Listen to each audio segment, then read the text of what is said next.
फिर इस गुरु परंपरा के मध्य में हुए भगवत पाद आदि शंकराचार्य जी महाराज शंकराचार्य मध्यमान, जो आज से 2500 वर्ष पहले हुए। आज का जो हमारा भारत का मानचित्र है उसमें यदि आप देखेंगे तो केरल के कालड़ी में भगवत पाद आदि शंकराचार्य जी महाराज का जन्म हुआ और वो मात्र अष्टवर्षे चतुर्वेदी, द्वादशे सर्वशास्त्रविद, षोडशे कृतवान भाष्यम, द्वात्रिंशे वल्लभ्यगार। जब 8 वर्ष के थे आदि शंकराचार्य भगवान तो उन्होंने समस्त वेदों का अध्ययन कर लिया। जब 12 वर्ष के हुए समस्त शास्त्रों का अध्ययन कर लिया। जब वो 16 वर्ष के हुए तब तक तो उन्होंने ब्रह्मसूत्र आदि जो प्रस्थान त्रयी है उस पर भाष्य की रचना कर दी और बाकी का 16 वर्ष महर्षि वेदव्यास के आशीर्वाद से उनको प्राप्त हुआ। तो भारतवर्ष की इस भूमि पर 4 बार परिक्रमा की और परिक्रमा करके जो हमारे धर्मस्थान छिन्न भिन्न कर दिए गए थे मतांतरों के द्वारा उन सबको पुनः स्थापित किया। जो परंपराएं टूट गई थी उन परंपराओं को पुनः स्थापित किया।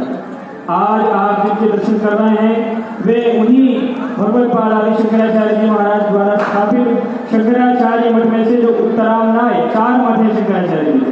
पूर्व में गोवर्धन मठ है, पश्चिम में द्वारका शारदा मठ है, दक्षिण में श्रृंगेरी मठ है और उत्तर में ज्योतिर्मठ है, जो कि आज के परिदृश्य में यदि हम देखना चाहें तो उत्तराखंड राज्य के चमोली जिले के अंतर्गत ज्योतिर्मठ क्षेत्र में पड़ता है।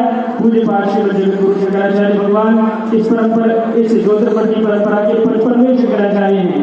आप साक्षात आज वर्तमान में वो भगवान विष्णु से शुरू हुई जो गुरु परंपरा है उस गुरु परंपरा के वर्तमान प्रतिनिधि के साक्षात दर्शन कर रहे हैं।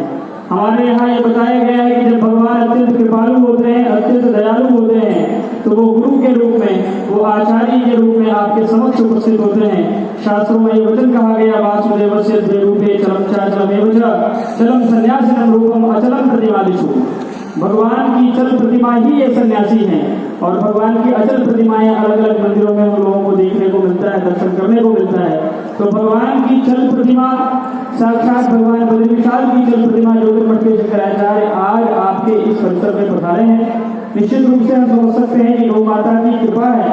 गौ माता की कृपा के कारण आप सबके ऊपर गौ माता का आशीर्वाद है, उसी कारण प्रत्यक्ष दर्शन आप सभी को प्राप्त हो रहे हैं। बहुत अधिक विघ्न हम नहीं बनेंगे। हम पूज्य पार्षद जगत गुरु शंकराचार्य भगवान का शुभ आशीर्वाद उनको प्राप्त हो, पूज्य पाद महाराज का आशीर्वाद आप सबको प्राप्त हो। आप भी भगवत पाद आदि शंकराचार्य जी महाराज के जीवन से प्रेरणा लें, क्योंकि आप जिस अवस्था में हैं।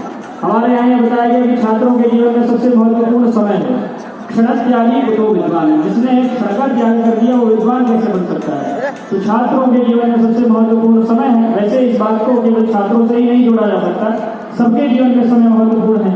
तो हम आपके समय का सबसे सर्वोत्तम समय का अवसर आ गया है।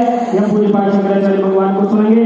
आइए हम बिरदावली वाचन के लिए आचार्य दीपक शर्मा जी को आमंत्रित कर रहे हैं और बिरदावली वाचन करेंगे। तदनंतर आप सब पूज्य पाद जगत गुरु शंकराचार्य भगवान का शुभाशीर्वाद श्रवण करेंगे। बोलिए जगत गुरु शंकराचार्य भगवान की। नारायण समारंभां शंकराचार्य मध्यमाम् अस्मदाचार्य पर्यन्तां वन्दे गुरु परंपराम्। श्रीमत् परमहंस परिव्राजकाचार्य वर्याः पदवाक्य प्रमाण नियमाशक प्राणायाम प्रत्याहार धारणा ध्यान समाधिष्ठांग योगानुष्ठान निष्ठाः तपस्या